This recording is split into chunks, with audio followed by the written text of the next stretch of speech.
Salam Rahayu para jiwa, kembali bersama saya Dr. W. Mustika dalam Renungan Rumah Semesta. Semoga bermanfaat. Kita sudah kedatangan narasumber kita, yakni Dr. Wayan Mustika yang akan membawakan topik, yakni Kanda 4, ajaran universal dari Bali. Seperti itu kurang lebih. Nah, jadi kita akan mengetahui bagaimana Kanda 4 ini ada dan berkembang di Bali, dan selanjutnya akan dijelaskan lebih detail oleh Dr. Wayan Mustika. Untuk waktu dan tempat, dan saya persilakan.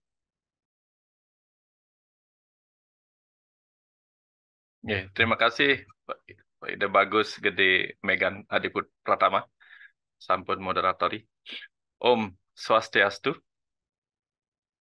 Pak moderator, suaranya yang jelas nggih? Bagus nggih? Jelas? Sangat jelas, sangat Oke, jelas. siap. Terima kasih, selamat siang Puniki. Terima kasih kita sudah berkumpul kembali. Pak Wira, terima kasih banyak sudah mengundang kembali. Kita bisa ngobrol hari ini santai ya, santai mantan Niki. Cerita tentang Kandepat, karena ini yang baru launching buku 3 buku terakhir Niki. Ada Kandepat, Usada Kandepat, dan terakhir perjalanan Kandepat itu di dunia kehidupan duniawi untuk mencapai jagat kita.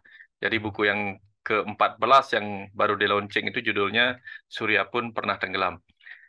Nah, sebelum kita berbicara atau mengupas tentang Kandepat, barangkali masih ingat ketika dulu Tiang berbicara tentang Tuhan versi apa yang Tiang dapatkan, yang kemudian tertulis dalam dua buku terakhir yang ke-10 dan ke-11, yaitu buku Tuhan Segala Agama dan Rahasiamu Rahasiaku. Jadi dalam konsep Hindu, kita diajarkan bahwa Tuhan itu purusa. Purusa itu poros. Poros itu artinya mengisi ruang kosong. Nah, kemudian materi disebut sebagai matter atau pradana, sehingga pradana sering digambarkan sebagai ruang kosong. Nah, materi digambarkan sebagai ruang kosong, sehingga purusa dan pradana sering diartikan sebagai laki-laki dan perempuan. Jadi purusanya itu laki-laki, wanitanya itu perempuan, meternya itu perempuan atau nol. Kita tahu kan, dari jenis kelamin, wanita sering digambarkan nol, laki-laki sering digambarkan angka 1. Nah, ini purusa pradana. Sehingga purusa artinya mengisi ruang kosong. Nah, konsep purusa pradana inilah yang kemudian mengalir menjadi apa yang disebut sebagai kecerdasan semesta tak terbatas. Nah, sejak diajarkan bahwa Tuhan itu menyebut dirinya sebagai kecerdasan semesta, ini poin yang sangat penting untuk diingat, karena bisa akhirnya dibawa kemanapun dalam dunia adat istiadat di Bali maupun dibawa ke dunia barat. Nah, kecerdasan semesta tak terbatas yang mengisi segenap ruang kosong di alam semesta ini, kemudian menunjukkan kemampuan melakukan usaha yang disebut kemudian sebagai energi. Karena dalam dunia fisika, energi adalah kemampuan melakukan usaha. Energi inilah yang kemudian memadat menjadi materi. Walaupun hampir 99,99999% materi adalah ruang kosong. Nah, kembali ke titik ini. Jadi energi dan materi itu dipelajarin oleh dunia barat. Lebih banyak dunia barat. Kita tidak fokus di dunia itu sebelumnya. Sampai kemudian kita mendapatkan ilmu-ilmu pengetahuan, teknologi, dan seterusnya dari dunia barat yang meneliti energi dan materi. Karena kita di dunia timur lebih banyak ke wilayah-wilayah spiritual, yaitu kecerdasan semesta. Nah, jadi ada 3 komponen ini. Purusanya adalah kecerdasan, kemudian energinya adalah prana, kemudian materi semestanya adalah pradana. Nah, ini purusa, prana, dan pradana. Konsep ini kita pegang sehingga akhirnya kita mengerti bagaimana pelinggih-pelinggih di Bali, materi pelinggihnya adalah batu-batu dan sebagainya itu meter. Kemudian di dalamnya ada pancadatu ditanamkan sebagai cara untuk menangkap energi semesta dan energi orang-orang yang datang, dan ada weda atau kecerdasan yang ditanamkan di sana melalui mantra-mantra. Nah, inilah 3 konsep kenapa pelinggih di Bali itu ada mengandung mantra atau weda, kemudian ada energinya melalui pancadatu, kemudian ada bentuk-bentuk pelingih yang dibuat dari batu dan segala macam materi lainnya. Nah, jadi konsep ini. Nah, kenapa yang kembali bahwa ini sebagai basicnya? Karena nanti kita akan masuk ke wilayah Kandepat yang lebih dalam lagi. Kita tahu di Bali, ajaran Kandepat adalah ajaran yang dibawa dari Jawa, yang di sana disebut sebagai sedulur papat. Sedulur papat, kelimo pancer. Jadi pancer itu sang diri. Nah, di Bali kemudian, sedulur papat berubah menjadi Kandepat. Kande artinya saudara, pat artinya empat. Kanda juga artinya tutur. Jadi ada tutur-tutur di dalam ajaran ini. Tapi kemudian, cerita-cerita tentang Kandepat di masa lalu dan bahkan sampai saat ini, di kalangan banyak orang yang tidak mau mempelajari lebih dalam, cenderung mengaitkan ajaran Kandepat ini dengan ajaran kawisesan atau kesaktian. Entah digunakan untuk misalnya belajar konon katanya, kalau mau belajar ilmu Kandepat, maka kita akan belajar ilmu leak, atau belajar ngirim santet, ngirim segala macam, menyakitin orang. Itu yang muncul. Itu yang muncul. Mau tidak mau harus dimaklumi seperti itu. Padahal ajarannya bukan seperti itu, yang lebih dalamnya lagi. Tentu saja ada bagian energi, lalu ada bagian kecerdasan. Nah, kita bermain sekarang di wilayah-wilayah benang merah antara ajaran Kandepat dengan dunia modern. Di Bali dipercaya bahwa Kandepat atau saudara empat itu adalah sesuatu yang melindungi bayi. Bahkan sejak dalam kandungan. Nah, kita cerita sekarang ketika masuk ke dalam kandungan ini. Ketika sel benih keluar dari sel benih bapak berupa sperma, bertemu dengan sel benih ibu dalam bentuk telur, itu 0 dan 1 juga. Sperma itu punya ekor, sehingga bentuknya kayak angka 1. Kemudian sel telur bentuknya 0, itu bertemu. Bertemu kemudian mengalami pembelahan. Pembelahan sel di dalam rahim ibu, kemudian membelah sebagiannya menjadi DNA yang sama ya, dengan DNA yang sama, sebagian kemudian membelah menjadi ari-ari, ya, ada menjadi air ketuban, ada menjadi darah, dan ada menjadi selaput tipis berupa lemak, selaput lemak itu. Nah, masing-masing mempunyai tugas melindungi bayi. Nah, ari-ari tentu saja merupakan sumber daripada makanan bayi. Jadi dari ibu, ari-ari itu akan menyalurkan nutrisi, darah, oksigen melalui tali pusat ke dalam tubuh bayi yang sedang berkembang. Juga darah dialirkan di sana. Air ketuban juga diproduksi untuk melindungi bayi dari benturan-benturan dinding rahim. Jadi kalau tanpa adanya air ketuban, bayi bisa mati. Ini ada kasus bagaimana ibu hamil, satu-satunya putra yang terlahir, karena sebelumnya hanya putri, anak terakhirnya adalah cowok, sudah jelas kelihatan, tapi akhirnya apa? 3 hari menjelang hari lahirnya, dia nggak sadar ibunya air ketubannya keluar pelan-pelan dan menjadi kering. Akhirnya si bayi mengalami kematian oleh karena air ketubannya habis. Nah, jadi dari sini kita paham air ketuban itu melindungi bayi. Darah tentu saja melindungi bayi. Tanpa darah yang masuk ke tubuh bayi, maka bayi tidak akan bisa mendapatkan nutrisi, oksigen, dan berbagai antibodi lainnya. Ari-ari juga tidak harus menjadi pelindung utama dari sang bayi. Kalau sang bayi berada di atas daripada tali pusatnya, ari-arinya, misalnya ari-arinya tumbuh di bagian bawah. Ari-ari tumbuh di bagian bawah di jalan rahim. Sehingga kalau mengalami kelahiran, ari-arinya duluan lahir, maka si bayi mati. Makanya kehamilan normal adalah kehamilan di mana ari-arinya ada di bagian atas, bayinya ada di bagian bawah, sehingga bayilah yang akan lahir duluan. Nah, setelah si bayi dipastikan lahir duluan melalui suara tangisnya, yang menandakan dia bisa bernapas secara spontan, barulah kemudian si ari-ari akan lepas. Nah, itu sebabnya yang pertama lahir adalah air ketuban. Tujuan air ketuban lahir adalah selain membersihkan jalan lahir pada ibu, sehingga bayi tidak terkena infeksi, juga untuk melicinkan jalan lahir sehingga bayi dengan mudah keluar dari tubuh ibunya. Nah, jadi selama di dalam rahim, air ketuban melindungi bayi dari benturan dan memberikan kesempatan si bayi mengalami gerakan-gerakan. Ya, berlatih gerakan-gerakan juga untuk berbagai hal lainnya. melindungi bayi dari ancaman infeksi, dan seterusnya. Nah, ketika keluar, dia keluar duluan, sehingga disebutlah dia kakang kawah, kalau di Jawa. Sebutlah kakang kawah, artinya dia lahir duluan. Baru yang terakhir ari-ari disebutlah adi ari-ari. Kakang kawah, adi ari-ari. Nah, gitu.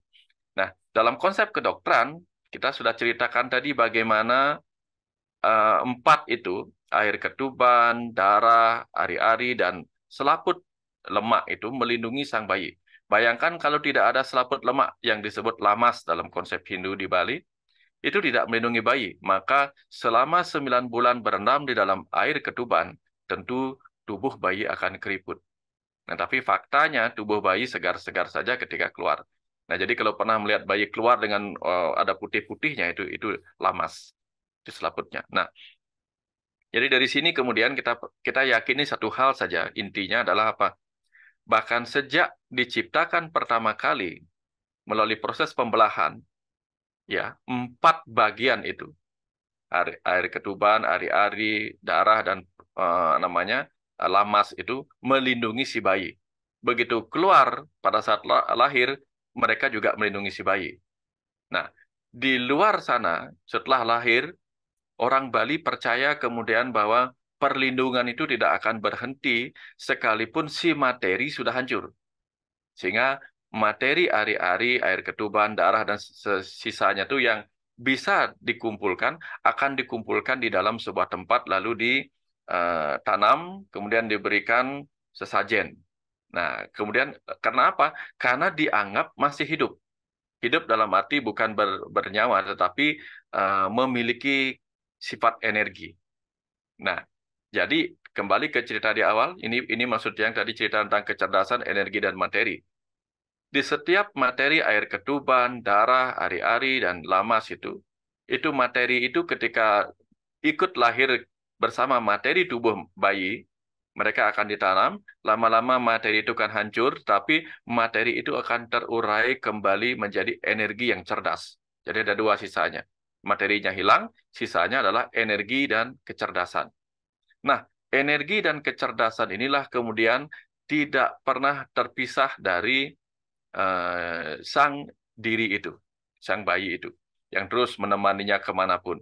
Nah, secara garis besarnya kemudian, ari-ari yang tadi di dalam rahim ibu menjadi dia sumber oksigen, sumber nutrisi, mengalirkan melalui tali pusat, nutrisi dan sebagainya itu kemudian berpindah menjadi gunung dan hutan. Ya, menjadi gunung dan hutan. Itulah yang memberi kemudian kehidupan yang lebih besar lagi, sehingga bentuk gunung dan hutan itu mirip seperti ari-ari. Di sana kemudian mengalir dari danau mengalir sungai-sungai yang membawa nutrisi kehidupan, hutannya memberikan oksigen, persis seperti ari-ari. Nah, ini sebabnya kemudian muncul konsep wana kertih, giri kertih. Bagaimana orang Bali diajarkan menghormati gunung, menghormati hutan, menghormati sungai, menghormati danau. Karena itu adalah plasenta atau ari-ari dari kehidupan orang-orang Bali. Ya. Lalu udara juga kita diajarkan untuk menjaganya. Segara atau lautan juga disuruh menjaga sehingga muncul segara kertih, danau kertih, wana kertih, dan berbagai hal lainnya. Nah, karena dipercaya energi itu akan menyatu kembali bersama energi-energi yang ada di alam semesta yang lebih besar, yaitu pada Ibu Pertiwi setelah keluar dari Ibu Bumi. Nah, ketika kita ada di dalam rahim Ibu, kita tidak bisa melakukan banyak kegiatan. Kita masih banyak belajar di dalam rahim ibu. Keluar dari rahim ibu, kita masuk ke dalam rahim Ibu Pertiwi. Ari-ari, tali pusat, semuanya itu ada di lingkungan kita juga. Nah, sehingga ketika di dalam kita harus harmonis dengan ari-ari, tali pusat, air, darah, dan lamas itu, ketika keluar pun kita diajarkan untuk tetap harmonis dengan mereka. Kalau kita tidak harmonis dengan lingkungan kita, yang notabene di dalamnya ada energi kanda 4 atau saudara 4 kita itu berupa gunung, hutan, danau, sungai, dan berbagai hal yang ada di palemahan, maka sama saja kita akan seperti bayi yang kehilangan keharmonisan atau terganggu oleh air ketuban terganggu, darah terganggu, dan sebagainya. Nah ini. Nah, jadi kalau ingin sang bayi mengalami kebahagiaan di dalam rahim, keempat komponen tadi harus tetap terjaga kesehatannya. Ya, jangan sampai ada air ketuban infeksi, jangan sampai ada ari-ari yang mengalami kerusakan atau tali pusat terbelit sehingga terbendung aliran darahnya ke bayi. Hal yang sama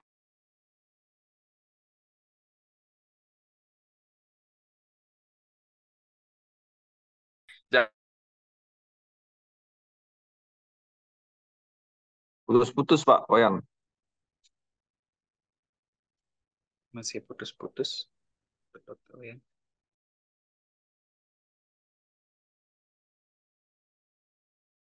sementara di Diki masih bagus sih sinyalnya, yang ya masih aman di sini, aman. Bagaimana di sana? Ampun, Ya, sudah sudah bisa dilanjutkan. lagi. Oke. Jadi kembali tadi itu, tali pusat kita tidak boleh terpelintir atau membelit si bayi. Hal yang sama terjadi di bumi ini. Sungai-sungai tidak boleh sampai terbendung alirannya. Karena itu sama saja dengan tali pusat yang membelit. Nah, gunung-gunung dan hutan tidak boleh gundul. Karena itu sama saja artinya dengan ari-ari yang terlepas dari dinding rahim ibu. Nah, seperti itu. Air ketuban tidak boleh kering. Nah, lautan tidak boleh kotor oleh banyak ini. Kalau air ketuban kita terinfeksi oleh kotoran, maka si bayi bisa mengalami apa yang disebut sebagai meconium syndrome. Nah, lautan yang menjadi air ketuban di bumi ini, danau yang menjadi air ketuban juga. Kalau itu mengalami kekotoran, yang terjadi adalah kehidupan kita kacau. Nah, itu sebabnya ajaran Bali kemudian mengaplikasikan ke Buana Agungnya berupa apa? Wana Kertih, Segara Kertih, kembali ke cerita tadi. Ya, Danu Kertih.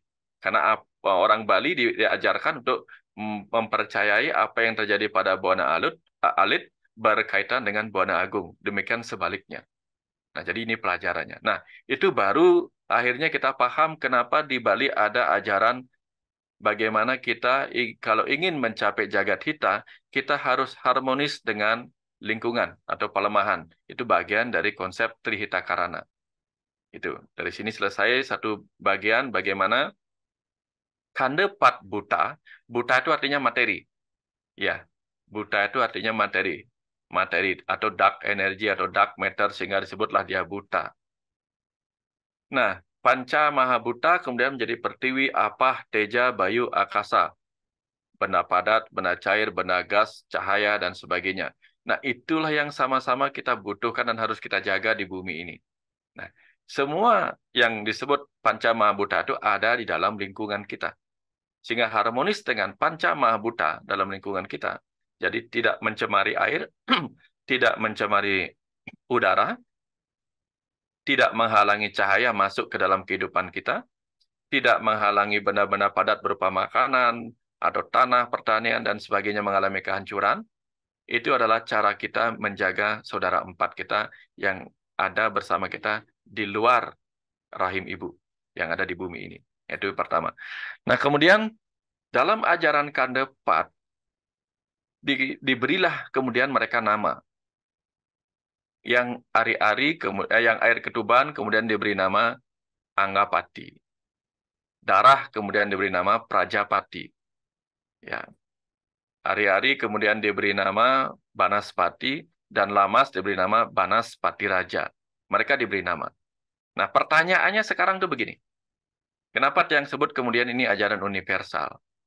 Apakah ada bangsa di dunia ini yang bayinya tidak lahir bersama ari-ari, air ketuban, darah, dan sebagainya? Tentu kita percaya semua bangsa, semua suku, semua orang beragama, semua manusia lahir bersama empat saudara yang sama. Lalu apakah ada beda nama antara saudara empat itu? Misalnya, Ida Bagus Gede Megah, apakah saudara empatnya berbeda nama dengan tiang? Tidak. Dalam ajaran Kandepat, saudara empatnya sama-sama bernama Anggapati, Prajapati, Banaspati, Banaspati Raja. Pak Wira juga bernama sama saudara empatnya, Tiang juga sama, Aditya juga sama, semua saudara empatnya sama. Dari sini kita lihat. Ketika saudara empatnya sama, ya, dan masing-masing kita disebutlah sebagai Ibu Tedengen. Ya. Ide bagus disebut ibu tedengen di dalamnya. Sang pancar itu disebut ibu tedengen. Masing-masing orang disebut ibu tedengen. Nah, sekarang kita analogikan begini. Kalau misalnya ide bagus, Geding, Megah, Pak Wira mempunyai ibu dan ayah yang ternyata sama dengan Tiang. Artinya kita saudara. Karena orang tuanya sama, namanya sama, orang jenisnya sama. Nah, kalau saudara 4 kita sama, apalagi nama kita sendiri adalah sama, maka sesungguhnya kita semua sama. Ya, berdasarkan ajaran Kandepat itu, Wira adalah ibu tedengan, Ide Bagus Gede Mega adalah ibu tedengan, Pak Ketut Aditya adalah ibu tedengan, semuanya adalah ibu tedengan. Tiang juga ibu tedengan. Inilah ajaran yang kemudian dikenal sebagai ajaran Tat Tuam Asi. Itu adalah engkau, itu adalah engkau, itu adalah engkau. Jadi semuanya sesungguhnya adalah satu. Nah, ketika naik nanti levelnya dari Kandepat Buta menjadi Kandepat Rare, menjadi Kandepat Manusia, Kandepat Sari, Kandepat Atma, sampai di level Kandepat Dewa, ibu tedengan itu kemudian disebut sebagai Siwa. Ya, karena yang Anggapati menjadi Iswara, Prajapati menjadi Brahma, Banaspati menjadi Mahadewa, Banaspati Raja menjadi Wisnu, dan ibu tedengan disebut sebagai Siwa. Nah, ketika ibu tedengan semuanya menjadi Siwa, itulah kemudian kita diajarkan dalam ajaran yang lain, Aham, Brahman, Asmi. Nah, ini contoh. Nah, jadi kita sesungguhnya adalah para dewa. Bahkan Siwa itu sendiri yang kemudian disebut sebagai bagian dari nama-nama Tuhan. Nah, dari sini kemudian, ketika kita paham semua orang adalah sama, ya, kita ini satu, maka kita harus harmonis dengan yang lainnya. Menyakiti orang lain sama saja dengan menyakiti diri sendiri. Karena ketika kita menyakiti orang lain, sama saja kita melecehkan saudara 4 yang bertugas melindungi orang itu. Saudara 4-nya dia adalah saudara 4-nya kita juga. Nah, kalau sudah demikian keadaannya, terjadilah hukum yang disebut hukum karma pala. Kita menyakiti orang lain, maka menyakiti diri sendiri. Efeknya adalah kita mendapatkan kehidupan yang buruk karena kita berlaku buruk pada orang lain. Sehingga jika ingin mencapai jagat hita, cara lain adalah kita harus harmonis dengan orang lain atau dengan pawongan. Nah, inilah bagian yang kedua, yaitu bagian dari harmonis dengan tadi palemahan, sekarang pawongan, harmonis dengan orang-orang lain. Ya, karena semua orang itu adalah diri kita sendiri. Nah, ketika kita sadar bahwa yang tadi kita sebut sebagai diri kita sendiri, ibu tedengan, ya, atau saudara 4 yang lain itu pada dasarnya adalah para dewa juga. Anggapati adalah Iswara, Prajapati Brahma, kemudian Mahadewa, Banaspati Raja adalah Wisnu. Berarti kita harus harmonis juga dengan mereka semua. Karena mereka adalah para Kandepat Buddha yang kemudian menjadi Kandepat Dewa. Harmonis dengan mereka berarti kita harus harmonis dengan segala energi-energi yang suci, segala hal-hal yang berkenaan dengan para dewa. Nah, inilah kemudian disebut dengan keharmonisan dalam tingkat parahyangan. Tapi faktanya yang kita temukan adalah apa? Manusia satu sama lain berkelahi, bertengkar, bertikai, hanya karena perbedaan nama yang mereka berikan kepada Tuhan yang sesungguhnya satu. Akhirnya apa yang terjadi? Kekacauan perilaku kita sendiri menyebabkan kita sulit mencapai jagat hita ini. Jadi secara teori sudah bagus semuanya, ini sudah bagus. Secara teori ajaran Kandepat sudah bagus, ajaran Tatwa masih bagus, Trihita Karana bagus. Ketika tidak diaplikasikan dengan baik, maka tentu saja 3 hal yang menyebabkan kita mencapai jagat hita. Ada Trihita Karana tidak tercapai. Itu penyebabnya adalah kita. Sehingga akhirnya apa? Kita cek sekarang. Banyak kemudian orang sakit. Kenapa banyak orang sakit? Karena di tataran ajaran Kandepat manusia, ya, ketika Kandepat Buddha, Anggapati, Prajapati, Banaspati Raja menjadi Kandepat manusia, disebutlah di timur menjadi Ratu Ngurah Tangkab Langit, yang di selatan menjadi Ratu Wayan Tebeng, Ratu Made Jalawung, Ratu Nyoman Sakti Pengadangan, dan kita di tengah adalah Iratu Ketut Petung. Iratu Ketut Petung ini harusnya apa? Ketut Petunggalan itu. Petung, Petunggalan, artinya apa? Harus mampu menyatukan segala komponen dalam Panca Mahabhuta, segala komponen di dalam energi, segala komponen di dalam spiritualitasnya. Baru kita akan mencapai kekuatan.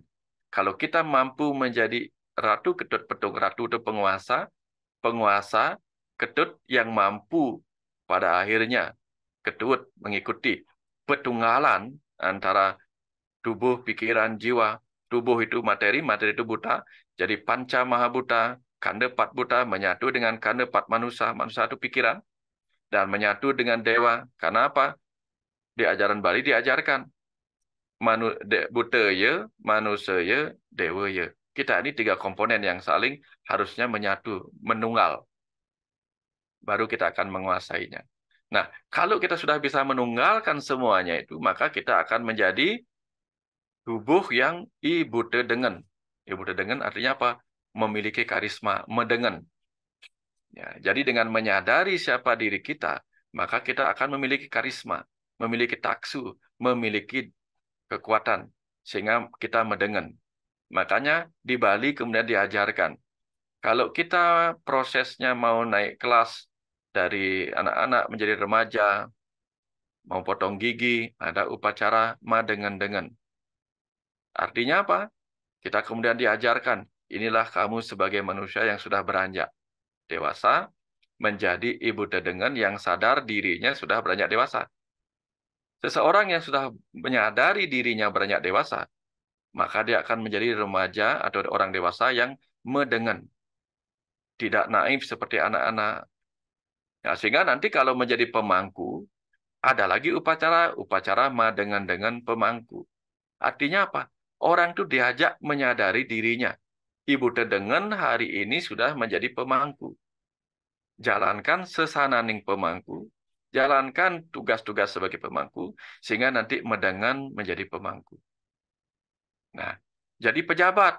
Harusnya juga ada upacara medengen-dengan. Sederhana caranya melalui penyumpahan itu.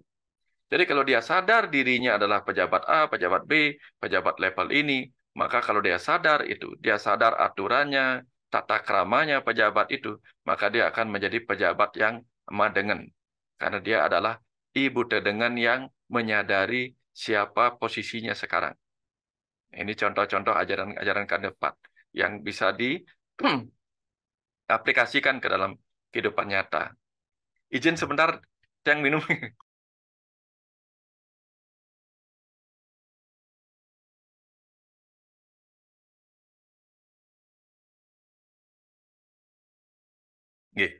Nah itu. Ini kalau dilihat di ajaran Kandepat, baru di bagian Kandepatnya. Baru proses mengenali diri kita. Nah, kenapa ajaran orang Hindu di Bali kemudian mengajarkan Kandepat? Ini jauh ada sebelum ajaran Hindu datang dari India. Ajaran Kandepat itu. Karena cara orang dulu memperlakukan orang lain agak susah. Berbicara dengan diri sendiri itu disebut gila.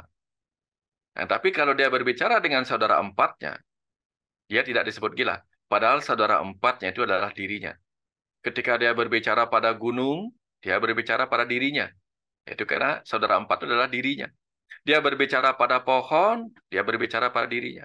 Dia berbicara pada apapun di luar dirinya, sesungguhnya dia berbicara pada dirinya sendiri. Yang ada dalam wujud Buana Agung. Nah, dalam konsep inilah kemudian muncul apa? Tumpak kandang. Memancarkan cita kasih kepada hewan-hewan peliharaan. Tumpak bubuh memancarkan cita kasih, berbincang kepada tumbuh-tumbuhan yang memberi manfaat besar kepada kita. Tumpak itu warige, tumpak landap berbicara kepada pengetahuan yang menajamkan pikiran kita. Kemudian tumpak tumpak kerulut, tumpak cinta kasih, di mana kita menghormati segala iswara, segala sumber suara yang membuat kita mengalami ketenangan, karena energi suara itulah energi yang menenangkan kita. Itu banyak konsep-konsepnya. Ada tumpak wayang, kemudian kita diajak untuk mengenali diri kita sendiri. Bahwa di dalam diri kita sendiri yang ibarat wayang ini, ada sang Atman sebagai sang dalangnya, lalu ada sifat negatif dan positif yang berupa Pandawa Korawa atau Rama dan Rahwana di dalam diri kita. Yaitu kita diajarkan mengenal dan menerima diri kita apa adanya. Tumpak wayang, metumpuk, kita ada cinta kasih di sana kepada wayang, artinya kita diajak mencintai diri kita apa adanya, baik dan buruk yang kita miliki, karena kita hanyalah wayang yang di dalamnya ada positif dan negatif. Itu contoh-contoh ajaran yang membuat kita bisa harmonis dengan diri sendiri. Tapi faktanya apa? Faktanya, kita jarang harmonis dengan diri kita sendiri.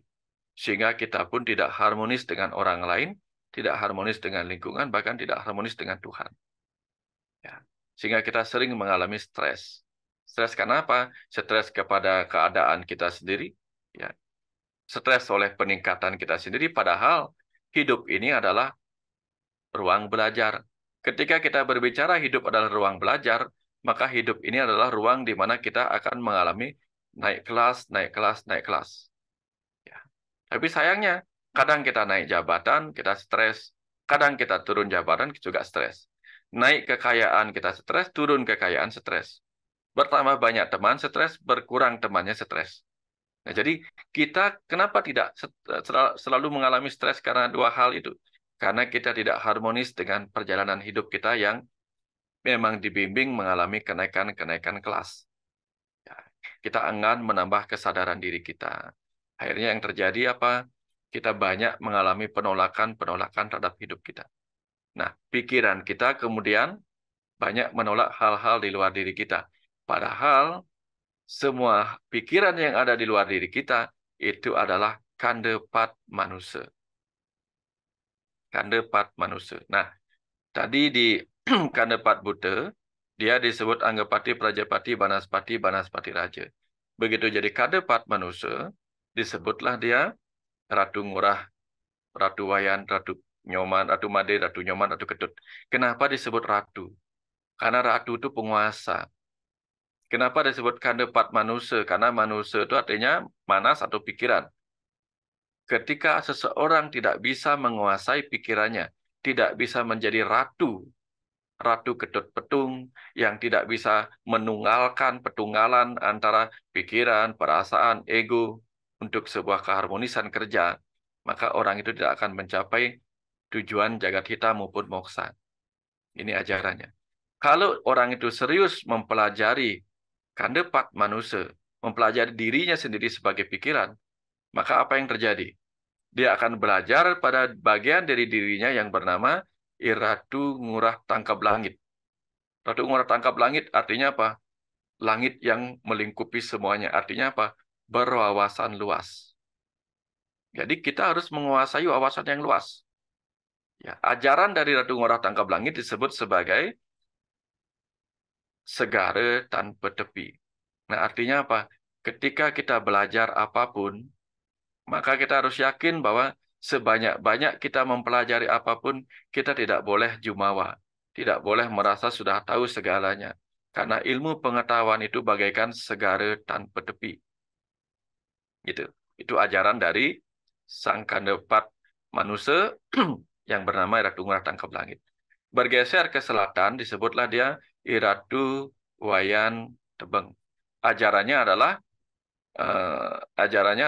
tapakin kuntul anglayang. Artinya apa?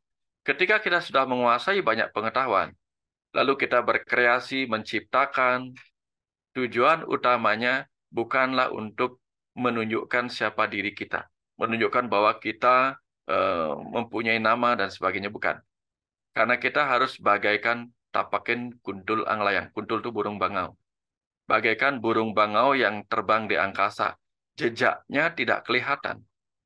Jadi kita melakukan sesuatu bukan supaya disebut, oh ini buat saya, bukan itu tujuannya. Tetapi pada akhirnya, orang akan mengenal bahwa kita adalah burung bangau, walaupun jejak-jejaknya tidak ada. Nah, ini agak berat. Ini. Tapakin kuntul anglayang. Ketahuan itu jejak burung bangau, walaupun jejaknya tidak kelihatan. Jadi dalam kerja pun kita di tempat kita bekerja demi kerja itu sendiri. Bukan demi nama baik kita, bukan demi kita mendapatkan sesuatu, bukan. Kita bekerja hanya demi kerja itu sendiri. Ini yang disebut ajaran Bhagavad Gita tadi. Karmani eva dikaraste. Kerjalah demi kerja itu sendiri. Bukan demi sebuah prestise atau apa, bukan. Hanya sebagai ayah-ayahan. Ini bahasa Balinya apa? Ayah-ayahan. Jejaknya tidak kelihatan, tapi ketahuan. Suatu ketika nanti, ketika orang butuh pekerjaan itu, pasti kita dicari. Walaupun kita tidak menuliskan nama kita di pekerjaan itu, tapi orang tahu ini hasil karyanya ini hasil karyanya ini, walaupun tidak ada di sana tulisannya. Tidak ada mereknya di situ. Nah, itu contoh tapakin kundul anglayang. Bergeser kemudian, di ajaran di Barat, Mahadewa mengajarkan apa? Ratu Pandai Jelawung mengajarkan apa? Mengajarkan galihing kangkung. Mencari tulangnya sayur kangkung. Sayur kangkung itu kan kelihatannya keras. Tapi ketika dicari tulangnya tidak ketemu. Artinya apa? Mencari kekosongan. Semua hal yang kita cari itu adalah semua ilmu yang kita pelajari, semua pekerjaan yang kita lakukan, tujuannya hanya satu. Untuk menyadari diri kita hanya sebagian kecil dari seluruh ciptaan ini. Tidak tahu apa-apa, tidak bisa apa-apa. Ya, bukan berarti kita rendah diri, bukan. Diajarkan rendah hati. Ya, belajar bahwa apa? Semua ini hanyalah kekosongan. Sebagaimana alam ini adalah alam maya. Apa yang sekarang kita bikin demikian hebatnya, perkara waktu akan hilang. Ya. Sehebat apapun hasil karya kita sekarang, perkara waktu akan hilang. Sekarang kita bisa menciptakan jalan yang panjang. Perkara waktu nanti akan ditutup oleh jalan orang lain yang lebih baru. Sekarang kita mempunyai penemuan yang baru, penemuan kita suatu ketika akan hilang. Jadi tidak pernah boleh merasa ini adalah segalanya. Kosong-kosong. Pada akhirnya apa? Dikupas-kupas, akhirnya kita menemukan kekosongan. Tetapi di kekosongan itulah kita menemukan pemahaman. Makanya Tuhan disebut yang mengisi ruang kosong. Tuhan itu widi itu pengetahuan. Kita ketika mencapai ruang kosong yang kita gemakan dengan kata, oh, artinya apa? Kosong tapi berisi. Berisi kesadaran, berisi pemahaman, berisi pengetahuan atau widi. Jadi tujuan kita belajar menempuh segara tanpa tepi, itu tujuannya adalah untuk mengenali bahwa semua ini pada akhirnya untuk mencapai kosong tadi itu. Kosong, oh, tapi berisi pemahaman. Setelah kita paham bahwa semuanya ini kita hanyalah wayang-wayang, disitulah kita paham apapun tindakan kita harus bekerja tanpa pamrih. Inilah kosong dalam tindakan yang disebut ketulusan. Kosong dalam proses disebut kepasrahan. Kosong dalam penantian disebut kesabaran. Dan terakhir, apapun yang menjadi hasilnya, kita terima dengan rasa yang sama ikhlasnya. Kekosongan dalam penerimaan namanya keikhlasan. Ini ajaran-ajaran di Kandepat yang berisi tentang kekosongan tadi itu. Ampura niki Dokter Mustika, karena juga mengingat waktu agar juga Bapak Ibu sekalian bisa bertanya. Mungkin sedikit lagi ada waktu untuk gini apa sharingnya. Ya.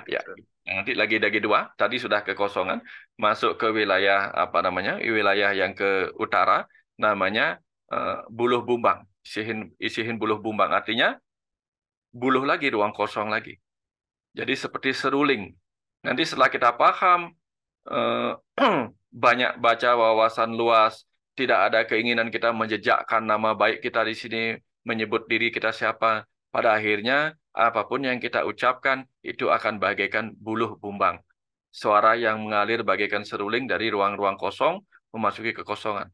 Jadi kita berbicara bukan karena ingin disebut pintar, kita bercerita bukan karena ingin disebut ini, bukan karena ingin dihormati. Enggak. Hanya kekosongan saja. Nah, pada akhirnya setelah semuanya kita sadar, semuanya kekosongan, kita akan kembali ke dalam diri kita untuk mempelajari ibu tedengen, mempelajari iketut petung diri kita, yang pelajarannya adalah lontar tanpa tulis. Nah, lontar tanpa tulis itu adalah diri kita. Makanya di ajaran Islam disebutlah oleh ajaran Nabi Muhammad mengatakan apa? Tubuhmu adalah kitab suci tertua yang ditulis oleh Tuhan itu sendiri, tapi nggak bisa dibaca. Sehingga dia hanya bisa direnungkan. Orang-orang Barat membacanya melalui ilmu medis, ya, tapi hanya sampai di penulisan-penulisan. Sedikit sebagian besarnya tidak tertulis. Sehingga untuk mengenal diri sendiri yang lebih dalam dibutuhkan perenungan untuk membaca siapa diri kita. Nah ini bagian terakhir dari ajaran Kandepat sederhananya. Nah nanti bagaimana efek buruknya Kandepat ketika tidak dilayan dengan baik. Misalnya benda padatnya, makan tidak benar, benda cairnya, minum tidak benar, benda panasnya kurang mendapatkan cahaya matahari, benda gasnya atau bayu atau gasnya itu tidak benar menghirup udaranya, misalnya hirup udara yang penuh polusi atau penuh zat-zat beracun, maka kandepat itu juga yang akan menyakiti kita, yang tadinya melindungi kita. Apalagi di bagian akase, yaitu diri kita yang kosong ini, kalau banyak diisi oleh pemikiran yang penuh kecemasan, penuh stresor, penuh kemarahan, energi-energi negatif, maka akase ini berisi energi negatif yang pada akhirnya menyakiti diri kita. Nah, itu kuncinya. Yang di bagian kesadaran depan. Nah, selebihnya nanti bisa dibaca di buku yang sudah yang terbitkan. Terima kasih. Itu dulu sebentar biar ada diskusi, nanti yang lanjutkan kalau ada pertanyaan lagi. Ya, silakan. Oke, terima kasih untuk Dr. Wayan Mustika, sangat inspiratif sekali terkait dengan topik dari Kantor 4 ini. Mungkin sedikit saya rangkum dari apa yang sudah dipaparkan oleh Dr. Mustika ini. Jadi Kantor 4 ini dapat dikatakan sebagai empat saudara dari diistilahkan dari bahasa Indonesianya empat saudara atau empat tutur, mana di dalamnya ada suatu energi dan kewirasan yang sudah ada sejak kita lahir dari bayi untuk melindungi kita, di mana nanti ke depannya ini ajaran ini akan diharapkan untuk dapat memberikan kita pikiran-pikiran untuk mengharmonisasikan terhadap unsur-unsur yang ada di dunia ini, baik itu terhadap orang, alam maupun dengan Tuhan. Kurang lebih seperti itu yang bisa saya simpulkan. Jadi, terkait dengan waktu yang masih ada, saya akan buka terkait dengan pertanyaan. Oh baik, sudah ada Bapak Wira, sudah resen. Mungkin dari Pak Wira, silakan. Matur suksma, gede megah ya. Matur suksma juga Guru Mustika, Pak Dokter, atas tadi penjelasannya. Selalu menarik nih kalau dengar Pak Dokter banyak apa istilahnya, suatu hal itu banyak dikait-kaitkan gitu ya. Saya, saya saya ingin bertanya beberapa hal nih, Ki. Yang pertama, konfirmasi aja, berarti ajaran Kandepat ini bukan ajaran Hindu, quote unquote India gitu ya, Pak Wayan ya, karena memang dia hadir sebelum Hindu masuk ke Bali lah gitu ya. Tapi di bagian mananya itu ajaran apa gitu? Apakah ajaran Nusantara dinamisme atau apa gitu ya tentang Kandepat ini? Karena ternyata ada dari Jawa juga gitu kan, berarti kan sebelum Hindu, sebelum itu udah ada gitu ya. Itu yang pertama. Kemudian yang kedua, tadi disebutkan ada, saya nggak dapat message-nya itu, Kandepat manusia, Kandepat dewa gitu ya. Jadi tiap-tiap level itu seolah-olah ada Kandepat juga gitu ya. Tapi apa ininya ya, message-nya, yang belum dapat gitu ya message-nya. Yang ketiga, eh, tadi di terakhir-terakhir disebutkan bahwa oke, di awal juga disebutkan Kandepat itu physically dia melindungi kita gitu ya Pak, pada saat masih di rahim gitu. Kemudian uh, kita juga harus harmonis dengan mereka gitu ya, secara spirit juga melindungi kita. Terus tadi disebutkan, dihubungkan lagi, Kandepat itu ada yang gimana how to-nya agar kita harmonis dan tetap melindungi kita gitu kan. Uh, Makan makanan yang padat, ya ada panca mahabhuta di sana ya, yang padat, kemudian ada cahaya, kemudian ada cair, itu ada yang gas. sehingga dia bisa melindungi akasenya kan gitu ya, apa namanya, yang kita sendiri gitu ya, kan kita senternya kan akase di sini. Nah, yang mana ini cahaya tuh, yang mana, apakah yang darah atau yang mana tuh hari-hari seperti apa, dan gimana, eh, tadi sekilas disebutkan makan makanan yang padat tuh harus cukup atau segala macam ya, harus ada cukup sinar segala macam. Tapi seringkali yang mendengar bagaimana kita bisa harmonis dengan saudara kembar kita kan gitu ya Pak Guru ya. Apa, eh, kanda 4 nih. Gimana ininya, terjemahannya itu dalam sehari-hari? Apakah harus, eh, kalau Ibu Tiang tuh begini, Tiang amatin tuh, kalau pas makan, sebelum makan disisain gitu ininya, nasinya gitu ya, untuk saudara kembarnya gitu ya. Seperti itu. Apakah seperti itu prakteknya atau bagaimana? Mohon penjelasan tentang itu, tiga hal itu, Pak Guru. Makasih Guru Mustika. Terima kasih, Pak Wira. Terima kasih banyak. Pertanyaannya bagus sekali. Yang pertama tentang eh, bagaimana ajaran Kandepat itu. Dulunya mungkin animisme, dinamisme memang dia. Tentang sesuatu yang diyakini. Faktanya, yang pernah cari-cari referensinya di India tidak ada bicara tentang Kandepat. Nah, kemudian di Bali itu kan ari-ari, tali pusatnya dipotong waktu kita kecil dulu. Nanti dipakai kalung. Nah, pakai kalung. Zaman itu, orang Bali tentu tidak tahu bagaimana tali pusat bisa menjadi pelindung. Tapi materi itu ya, materi tali pusat bisa menjadi pelindung kita nggak tahu dulu zaman. Tapi mereka percaya pada energi yang melindunginya. Energi yang dibawa oleh materi itu. Kalau sekarang di zaman modern, orang-orang di Singapura, atau orang-orang kaya bahkan menyimpan ari-ari atau tali pusatnya untuk apa? Untuk mendapatkan stem cell-nya. Dia mengambil materinya. Dia mengambil materi dan kecerdasan DNA di dalam materi sel itu. Sementara kita tidak bisa mengambil materinya untuk digunakan. Hanya dipakai simbolik di sini, dipakai kalung, tetapi energi dan kecerdasannya diambil. Kalau materinya kita nggak tahu. Materi DNA, stem cell kita nggak tahu zaman itu. Tapi orang modern sekarang melakukan hal yang sama. Ini kan tiga ini tadi, kecerdasan, energi, materi. Kita mengambil energi cerdasnya, dia mengambil materi cerdasnya. Gitu. Materi cerdas berupa DNA, stem cell itu. Itu orang Barat, contoh memakainya sebagai pengobatan sekarang ini. Nah, itu cara perlindungan tadi. Nah, kemudian cara sederhana perlindungan orang dulu kan memang kalau orang di Bali diajarkan kalau nanti makan apa namanya makan nanti sisihkan. Pesan utamanya adalah apa? Pang ingat kan nyamepat supaya ingat dengan nyamepat. Akhirnya apa? Dia ingat memberikan makan sebagai susila, tetapi tidak sebagai tatwa.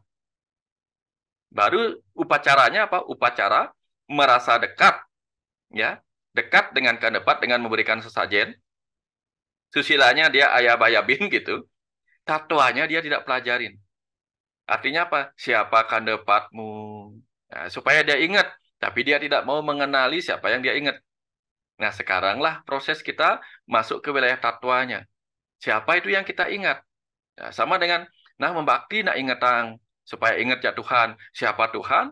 Siapa bertarus? Nah, ingat kita. Nah, itu membaktinya, iya. Susilanya, iya.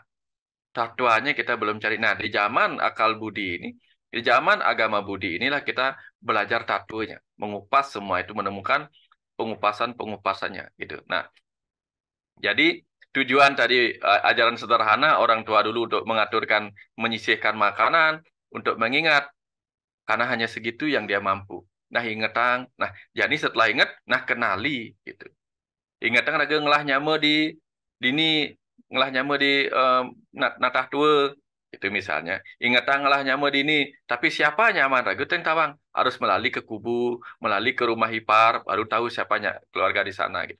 Tapi kan harus mengenali nantinya gitu setelah mengingat. Nah kemudian bagaimana kandepat bute rare kandepat bute itu materi sperma sel telur kemudian berkembang menjadi materi tubuh manusia, kemudian menjadi rare, kemudian bagaimana rare itu kemudian menjadi manusia setelah mulai bisa berpikir, Kanda 4 manusia, jadi dia berkembang dia. Kemudian eh, kerja atau karma atau aktivitasnya sebagai manusia di kehidupan ini kemudian menciptakan suka duka kehidupan, peristiwa-peristiwa, kisah-kisah yang di dalamnya ada sari-sari kehidupan, sari pengetahuan, sari rasa. Inilah kanda 4 sari yang perlu kita petik. Setelah kita tercerahkan oleh sari-sari pengetahuan itu, maka kita akan naik level menjadi kanda 4 dewa. Kenapa? Karena kita sudah tercerahkan. Deep itu artinya dewa, ya, dipta cahaya, tercerahkan oleh cahaya-cahaya pengetahuan yang kita dapatkan dari sari-sari kehidupan ini. Sayangnya kita banyak sebagai manusia tidak menggunakan manas, manusia sebagai manas tidak menggunakan itu untuk menyerap sari-sari makanan di kehidupan ini. Tubuh kita mungkin menyerap sari-sari kanda 4 buta yang berupa pertiwi, apa, teja, bayu, akasa, atau makanan-makanan itu. Tapi pikiran kita tidak menyerap pengetahuan-pengetahuan, lontar tanpa tulis, segara tanpa tepi, dan sari-sari kehidupan tidak kita serap. Akibatnya apa? Sulit kita naik ke level kanda 4 dewa. Apalagi mengenali diri kita sebagai Atman, kanda 4 Atma, yaitu apa? Suratma, Sang Suratma, Sang Jogormani, Dorokala, dan Mahakala. Dan kita adalah Sang Yama Dipati. Gitu. Nah, ini proses kita mengenali diri kita sampai setelah kita paham Sang Yang Atma itu kan kesadaran roh. Kita diajak memasuki kesadaran roh. Dulu kita kesadaran materi, kesadaran kanak-kanak, kesadaran diri sebagai manusia, kesadaran diri sebagai roh. Pada akhirnya kita naik ke level kesadaran diri sebagai Tuhan. Ini kesadaran semesta maksudnya itu. Proses-proses itu. Nah, tapi sayangnya kita nggak mengikuti proses spiritualitas peningkatan-peningkatan diri itu. Karena zaman itu lontarnya sulit dibaca. Sulit dibaca lontarnya dan selalu berkaitan dengan serem-serem. Kenapa? Kalau kita mempelajari kanda 4 ini, tahu tubuh kita, tahu bagian-bagian ini, bagian itunya, tahu kekuatan pikiran kita, maka kita bisa ngidupang hidup. Nah, zaman sekarang apa yang hidup-hidup tuh? NLP, afirmasi, bagaimana daya ajaib metafisik dengan kekuatan pikiran kita. Itu sekarang. Dulu namanya hidup-hidup. Tapi dipakainya apa dulu? Banyak orang iri, dipakai hidup-hidup untuk menjatuhkan teman. Tapi sekarang kita pakai untuk hal-hal yang lebih baik. Mencapai kesuksesan, mencapai pengetahuan yang lebih bagus, itu juga proses hidup-hidup. Ini proses peningkatan diri kita. Sehingga kalau sedikit kita mempelajari kanda 4, lalu ingin mempraktekkannya, oh ternyata tubuh tuh begini, begini, begini, kita sakitin orang, inilah yang disebut ajaran Leak Pamoroan. Dia mengimajinasikan orang lain sakit, mengimajinasikan orang lain mengalami kehancuran dalam hidupnya. Disebutlah dia Leak Pamoroan. Leak Maremuruk artinya Maremuruk. Tapi setelah dia mempelajari seluruh dirinya, seluruh lontar-lontar, seluruh pengetahuan, akhirnya apa? Seluruh pengetahuan yang luas itulah kemudian dipakai untuk menyembuhkan pikiran yang sakit, menyembuhkan teman yang stres. Nah, ini yang disebut dengan ajaran Leak Sari. Ya, Leak Sari. Karena apa? Dengan itu, dengan memutar aksara, memutar pengetahuan itu, dia bisa mencerahkan orang lain yang sedang terpuruk dalam kehidupannya. Ini Leak Sari namanya. Nah, kalau dipakai nyakitin orang, pengetahuannya itu disebutlah Leak Pamoroan. Nah, Leak pengiwa, nyakit-nyakitin orang dengan pengetahuannya. Bisa dengan kepintarannya dia menipu orang. Sekarang kan banyak ini. Dengan teknologi, bikin aplikasi yang kemudian bisa mengambil akun-akun orang gitu. Kira-kira seperti itu. Sebenarnya sama, zaman itu zaman sekarang sama. Cuman dalam bentuk dan ini yang berbeda, dimensi yang berbeda ininya. Nah, kira-kira seperti itu, Wira. Ada yang belum terjawab nih? Di bagian mana? Sampun, Pak Wayan. Ini teman-teman biar ada waktu juga nanya juga. Silakan. Ya. Gigi, silakan yang lain. Gigi. Ya, terima kasih. Pertanyaannya Pak Wira. Ini sekarang ada Pak Putu Gede Pramana, ada Resen. Monggo silakan Bapak. Terus semua Pak Moderator, Om Swastiastu, Pak Dokter, mungkin saya sebagai referensi lain gitu, karena terkait dengan kanda 4 ini memang ternyata kebetulan saya pernah bertugas di wilayah timur. Saya juga lumayan mendefinisikan ini. Ternyata di wilayah timur juga ada.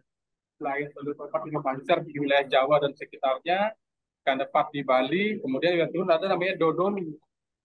Nah, Dodomi ini sangat hits dan di di treatment dengan khusus juga oleh saudara-saudara kita yang ada di Maluku, Maluku Utara, Papua, di sebagian Pulau Seram dan sebagainya. Jadi itu ternyata peran Kandepat ini ketika mungkin dia berkembang ketika zaman dinamisme dulu disadari keberadaannya.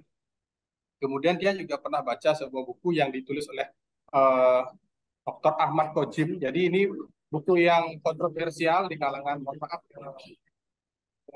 Muslim karena bagaimana memahami keberadaan Salut Bapak Siwa Banjar yang ditulis serat-seratnya oleh Tesi Jenar maupun Sunan Kalijogo pada zaman dulu. Jadi di situ juga dijelaskan malaikat-malaikat yang melindungi manusia sejak dalam kandungan hingga kematiannya.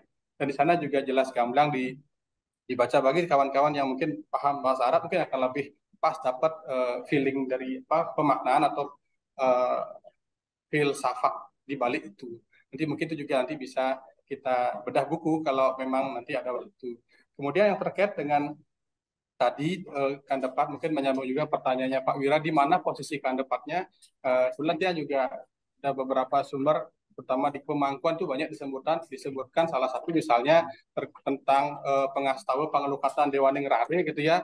Om kaki siwa goto ini siwa goto sira angatak ingsun kabeh luirnya ante butuh tekal dengan Anggapati Barajapati Banaspati Raja Babu Abra Abulawadan terus Ima Kair Mau Kair Selabir Hanunu Beku kabeh Abersin hang lukat mapeningan kabeh. Artinya dari pengasawa tersebut yang saya pahami bahwa ketika sang pancer ini mendapatkan treatment dalam bentuk ritual, maka sejatinya sang sadulur papatnya ini sarang sinareng memperoleh treatment atau memperoleh pembuktian sehingga bisa masuk mendorong. Jadi dari sejak dia ada dalam kandungan, dalam menggedong-gedongan sampai dengan lahir 45 hari 10 bulan atau Raja Sewala itu sebenarnya diundang untuk memperoleh panglukatan dengan seorang sinarang. Mungkin itu yang dapat saya sampaikan sebagai bahan nanti kalau di pertemuan berikutnya akan perlu pembahasan mendalam tentang tempat ini karena sangat luas pertemuannya. Terkait dengan aksara tanpa tulis tadi itu diwujudkan dalam ketika upacara kematian diwujudkan dalam bentuk banten tertukon dan nasi anggrek buah pirate panjang hilang ligi jadi sebagai bentuk pemilihan daripada yang dipati Dorokale Mahakale sang suratnya yang Pak Dr. sampaikan. Demikian, mohon maaf jika ada kurang berkenan. Terima kasih. Matur semua Pak Putu sudah menambahkan. Memang dalam kepemangkuan ya dikatakan bahwa seorang pemangku selayaknya harus memahami dulu secara detail Kandepatnya. Ajaran Kandepat sebelum mengucapkan mantra. Saya pernah baca seperti ini. Artinya karena seorang pemangku nanti juga akan menghidupkan, menyembuhkan orang, memanggil hal-hal yang begini, energi-energi yang hilang pada diri orang. Tentu dia harus mengenali apa yang akan dipanggil, apa yang akan difokuskan. Itu betul sekali yang disampaikan tadi. Nah, kemudian bahwa tubuh manusia pada saat kematian akan diringkas kembali sebagai aksara. Itu pun artinya sebuah pesan sebenarnya kepada kita. Lontar tanpa tulis ini sejak kecil tidak pernah kita pelajarin sampai saatnya mati dan diringkas, artinya sama dengan bukunya ya, bukunya baru beli tidak pernah dibaca, begitu mati diringkas, dibungkus lagi, belum pernah dibuka. Artinya tubuh kita sebagai lontar tanpa tulis tidak pernah kita renungkan untuk apa kita ada di sini, untuk apa sebenarnya tujuan hidup kita, nggak pernah kita pelajarin. Tubuh tidak pernah dipelajarin, pikiran tidak pernah dipelajarin, akhirnya apa? Buru-buru mati, akhirnya diringkas kembali tanpa sempat dipelajari gitu. Padahal kalau mempelajari diri itu akan membawa kita mengalami peningkatan seperti disampaikan oleh Pak Putu tadi gitu. Nah inilah pesannya apa? Akhirnya setelah mati baru kemudian di samsar ngaskare, didikse, padahal belum pernah baca bukunya. Belum pernah membaca diri sendiri, belum pernah merenungi diri, tiba-tiba sudah didikse gitu. Ya, padahal kalau orang mendikse jadi lahir kembali Dwi Jati itu kan belajar Weda, Dwi Jati, atau kuliah kedokteran, lulus di Diksa atau di wisuda. Nah, kita ini di wisuda belum sempat belajar bukunya, tiba-tiba buku sudah ditutup kembali, diringkas, lalu tiba-tiba kita ngaskare tanpa pernah mempelajari kehidupan kita sendiri. Nah, ini tantangan dan sekaligus pesan buat kita semua untuk jangan lupa mempelajari diri sendiri, sang lontar dan petulis ini gitu. Ampura dike bebannya diserahkan kepada panitia yang nguput sebagai purohit tanding yatnya, sehingga dari situ memperoleh ajah-ajahan untuk menguripang aksara di sajroning kepatian yani sapunike Pak Dokter Purun. Ya, betul. Tetapi yang terpenting sebenarnya yang pernah ditanya, apakah itu akan berefek? Sebenarnya tidak terlalu berefek, karena yang terpenting adalah kita yang hidup. Itu pesan buat kita yang hidup. Nah, yang mati ya sudah mati. Itu hanya proses pengingat kepada kita, jangan lupa mempelajari diri kita gitu. Dharma kauripan gitu. Nah, kira-kira seperti itu. Bagus sekali. Semua Pak Putu. Rasanya nih waktu tinggal 1 menit nih. Padahal asik ini. Ini. Silakan Pak Moderator. Ya. Oke, terima kasih untuk pertanyaannya Pak Putu dan Pak Wira juga pertanyaannya. Mohon maaf Niki karena waktunya sampun menunjukkan jam 13 siang di waktu Indonesia Barat. Mungkin kita akan akhiri Lumun untuk sesi sharing pada hari ini. Dan semua untuk Pak Dr. Mustika Wayan Niki sungguh inspiratif sekali terkait dengan topik dari Kanda 4 Niki. Ajarannya mengajarkan kita untuk bisa mengenal diri kita, untuk bisa memahami diri kita sendiri, untuk menjadi diri yang baik, menjaga diri kita. Kurang lebih seperti itu. Baik, karena tadi juga saya buka dengan penganjali umat dan akhirnya saya akan tutup dengan Parama Santi. Om Santi, Santi, Santi Om. Terima kasih Bapak Ibu sekalian. Ampura kirang langkung Pak Wira, sareng Oke. sami ampura kirang langkung. Sukma guru, makasih. Sampai Udah ketemu. bagus gede, makasih ya moderatornya bagus ya. Iya. Kasih. Pak. Sukma. Wira,